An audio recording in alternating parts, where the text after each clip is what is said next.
बिस्मिल्लाहिर्रहमानिर्रहीम। सच्चाई में एक सबसे मज़ेदार बात यह है कि अगर हम सच बोलते वक्त में, किसी को बात समझाते वक्त में, अगर हम एक चीज़ को सामने रखें ना, वो है हमारे सामने कौन है, छोटा है या बड़ा है, पहले देख लें। उसके बाद सिचुएशन को सही तरीक़े से अंदाज़ा लगाएं। अक़ल, दानाई सबसे ज़्यादा ज़रूरी है। जब हम किसी को कोई बात समझा रहे हों, अपनी सच्चाई डिलीवर कर रहे हों, तो उसमें अक़ल बहुत बड़ी चीज़ है, सोच समझ बड़ी चीज़ है। हमने कितनी बात करनी है, कब करनी है। जैसे कि बात आती है ना कि क्या बोलना है, ये तो मैंने जल्दी सीख लिया, माँ के पेट से बाहर निकलने के बाद आराम से सीख लिया। लेकिन कब क्या बोलना है, इसको सीखने में 1 साल लगेगा, 1 महीने 2 महीने लगेंगे। लेकिन कब बोलना है, इसको सीखते सीखते पूरी ज़िंदगी लग गई। गालिबन ये हज़रत हकीम लुक़मान अलैहिस्सलाम का कौल है कि क्या बोलना है ये तो जल्दी सीख गए, कब बोलना है इस पर टाइम लगे। तो इसलिए ये बात कि कब बोलनी है, कौन सी बात कब बोलनी है, ये हमें समझने की ज़रूरत है। हज़रत उम्मे सुलैम रज़ी अल्लाह ताला अन्हा, ये हुज़ूर सल्लल्लाहु अलैहि वसल्लम की वो सहाबियाँ हैं जो बहुत ही दानाई और समझदारी में ख़वातीन के अंदर मशहूर थी। इनके यहाँ हज़रत अबू तलहा से औलाद नहीं हुई, काफ़ी अरसे बाद औलाद हुई। तो हज़रत अबू तलहा के यहाँ बेटे की विलादत हुई और हज़रत अबू तलहा उसके बाद सफ़र पर तशरीफ़ ले गए। कहीं बहुत दूर दराज बाज़ार, तिजारत में, मार्केट में तशरीफ़ ले गए। 5 दिन का सफ़र किया। जब वहाँ से फारिग हुए तो हज़रत अबू तलहा को ये पैगाम मिला कि उनके घर में उनका बेटा बीमार हो गया है, लिहाजा वो जल्दी वापस आ गए। अब हज़रत उम्मे सुलैम की तरफ से पैगाम अपने शोहर को चला गया। जैसे ही शोहर ने ये बात सुनी कि मेरा बेटा बीमार है, तो वो जल्दी जल्दी जो 5 दिन का सफ़र था मुख्तसर करके जल्दी वापस आए और कहीं मंजिल और कहीं रुकने की उनकी सकत ना हुई, हिम्मत ना हुई। तेज़ तेज़ वो मदीना मुनव्वरा पहुँच गए।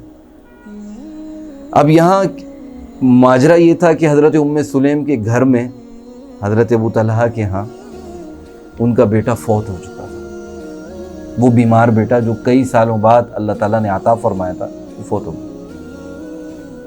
अब हम अपने यहाँ का माहौल और सिचुएशन देखें कि क्या होता है। शौहर कितना मुश्किल और परेशानी के आलम में घर में दाखिल हो रहा है, कितना डिप्रेशन है उसके, कितनी परेशानी है उसके साथ। लेकिन इसके बावजूद हमारे घर का माहौल कैसा होता है। दरवाजे से दाखिल होते वक्त आने वाले का और अंदर से इस्तकबाल करने वाला, दोनों का आपस में एक दूसरे के साथ मुलाकात का तरीक़ा, गुफ्तगू का अंदाज़ कैसा होता है, ये हम सब जानते हैं। कुर्बान जाएँ ये 2 मियाँ बीवी कि हज़रत अबू तलहा ने दरवाज़ा खटखटाया, हज़रत उम्मे सुलैम ने शानदार और ख़ूबसूरत अंदाज में इस्तकबाल फरमाया, आहलन व सहलन, खुश आमदीद कहा और उन्हें ख़ूबसूरत तरीक़े से खाना खिलाया, उन्हें आराम करवाया, उनकी ज़रूरत को पूरा किया। वो पूछने लगे मेरा बच्चा कहाँ है।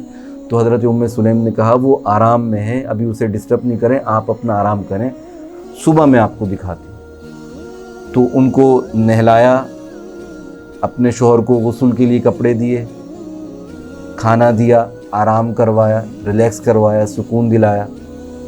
और जब तहज्जुद का टाइम हुआ तो अपने शोहर को ये बात पूछी कि ये बताएं, अगर कोई हमें अमानत हमारे पास रखवाए तो हमें क्या करना चाहिए, अमानत उसको वापस कर देनी चाहिए या क्या करना चाहिए। तो हज़रत अबू तलहा ने फरमाया कि जिसने हमें रखवाया है उसको उसकी अमानत जल्दी वो लौटा देनी चाहिए। तो हज़रत उम्मे सुलैम बच्चे को उठाकर लेकर आईं और कहने लगी कि ये बच्चा अल्लाह की अमानत था, अल्लाह ने हमें दिया था, वापस ले लिया, इसमें रोने की क्या बात है। ये सब्र का बेहतरीन मौका और ये बेहतरीन मिसाल है हमारे लिए कि किस तरीक़े से उन्होंने अपने माहौल को समझते हुए, अपने शौहर की सिचुएशन को समझते हुए अपने मामलात को तय किया, अपनी बातचीत को सामने रखा। वो इससे इतना मुतासिर हुए, हज़रत अबू तलहा के लेकर हुज़ूर सल्लल्लाहु अलैहि वसल्लम की खिदमत में गए अपने बच्चे को। और हुजूर सल्लल्लाहु अलैहि वसल्लम को हज़रत जिब्रील अमीन के ज़रिए से पहले से पता चल गया कि ये दोनों आपस में घर में ये बातें कर। तो ये मियाँ बीवी का मुझे वाक़या बहुत ही ज़्यादा मेरी तबीयत को मुतासिर करता है कि कैसे खूबसूरत अंदाज में बीवी ने आओ भगत की, खुशामदीद कहा, दिल पे क्या गुजर रही होगी, और बच्चे की मौत के गम और ये पहाड़ कितने मुश्किलों से बर्दाश्त कर रही होंगी। ज़ब्त का कैसे उन्होंने सब्र का मुजाहरा किया है, कैसे ज़ब्त का मुजाहरा किया। लेकिन एक बहुत बड़ी मिसाल है हमारे मर्दों के लिए, हमारी औरतों के लिए, मियाँ बीवी के दरमियान किस तरह से हमें रहना है।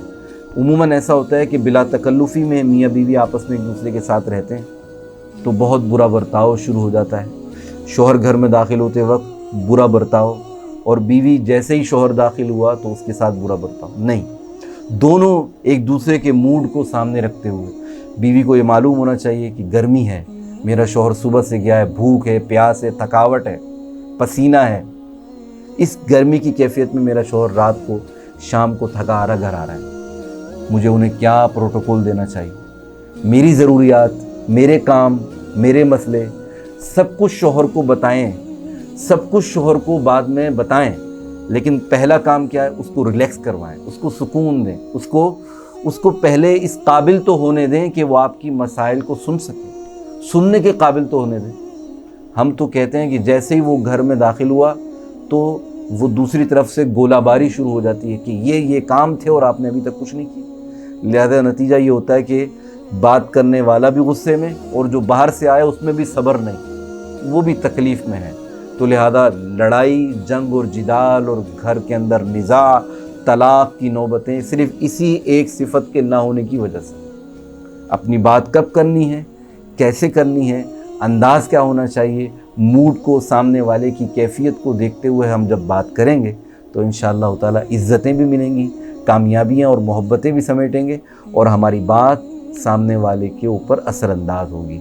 अल्लाह ताला हम सब का हामी व नासिर।